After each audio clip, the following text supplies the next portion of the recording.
जय श्री राम। एक ही नाम है जो मन को सच्चा सुकून देता है, श्री राम।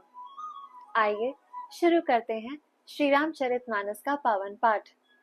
एक ऐसा अनुभव जो आत्मा को छू जाता है और प्रभु श्री राम से जोड़ता है। वृत्तांत 186 ए।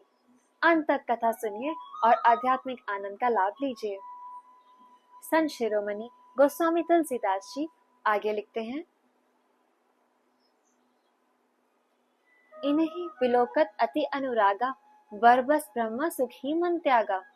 कहा मुनि बेहसी कहे नृपनी का, वचन तुम्हार न होई अली का। भावार्थ, इनको देखते ही अत्यंत प्रेम के वश होकर मेरे मन ने जबरदस्ती ब्रह्म सुख को त्याग दिया है। मुनि ने हंसकर कहा, हे राजन, आपने ठीक कहा, आपका वचन मिथ्या नहीं हो सकता। ए प्रिय सभी जहां लगी प्राणी, मन मुस्काही रामू से निबानी। रघुकुल मणि दशरथ के जाए, मम हित लागी नरेश पठाए। भावार्थ, जगत में जहां तक जितने भी प्राणी हैं, ये सभी को प्रिय हैं। मुनि की रहस्य भरी वाणी सुनकर श्री राम जी मन ही मन मुस्कुराते हैं, हंसकर मानो संकेत करते हैं कि रहस्य खोलिए नहीं। तब मुनि ने कहा, ये रघुकुल मणि महाराज दशरथ के पुत्र हैं। मेरे हित के लिए राजा ने इन्हें मेरे साथ भेजा है। रामू लखनऊ दो बंधु पर, रूप सील बल धाम। मख राखेऊ सबु साखी जगु, जिते असुर संग्राम। भावार्थ, ये राम और लक्ष्मण दोनों श्रेष्ठ भाई, रूप शील और बल के धाम हैं। सारा जगत इस बात का साक्षी है कि इन्होंने युद्ध में असुरों को जीतकर मेरे यज्ञ की रक्षा की है। मुनि तब चरण देखी कहु राउ, कही न सकऊं निज पुण्य प्रभाव। सुंदर श्याम गौर दो भ्राता, आनंद हूं के आनंद दाता।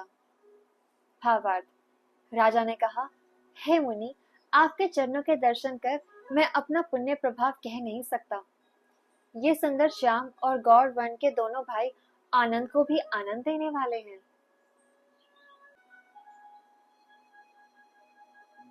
इन्हा के प्रीति परस्पर पावनी, कही ना जाय मन भाव सुहावनी। सुनहु नाथ कह मुदित विदेहु, ब्रह्म जीव इव सहज सनेहु। भावार्थ, इनकी आपस की प्रीति बड़ी पवित्र और सुहावनी है। वह मन को बहुत भाती है, पर वाणी से कही नहीं जा सकती।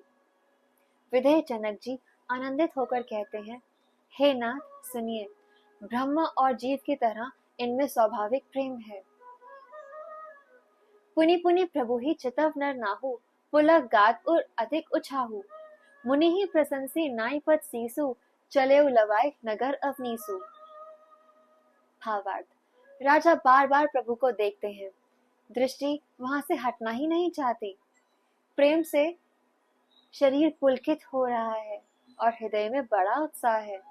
फिर मुनि की प्रशंसा करके और उनके चरणों में सिर नवाकर राजा उन्हें नगर में लिवा चले।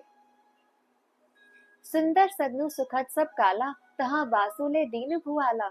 करी पूजा सब विधि सेवकाई, गई उराव गृह विदा कराई। भावार्थ, सुंदर महल जो सब समय सभी ऋतुओं में सुखदायक था, वहां राजा ने उन्हें ले जाकर ठहराया। तदनंतर सब प्रकार से पूजा और सेवा करके राजा विदा मांगकर अपने घर आए। अगर आपको यह दिव्य श्री रामचरितमानस पाठ प्रिय लगा हो तो कृपया इस सोलफुल मोटिवेशन चैनल को सब्सक्राइब करें, बेल आइकॉन दबाएं ताकि अगला एपिसोड तुरंत आपको मिले। और इस पुण्य अवसर को अपने परिजनों व मित्रों के साथ अवश्य साझा करें।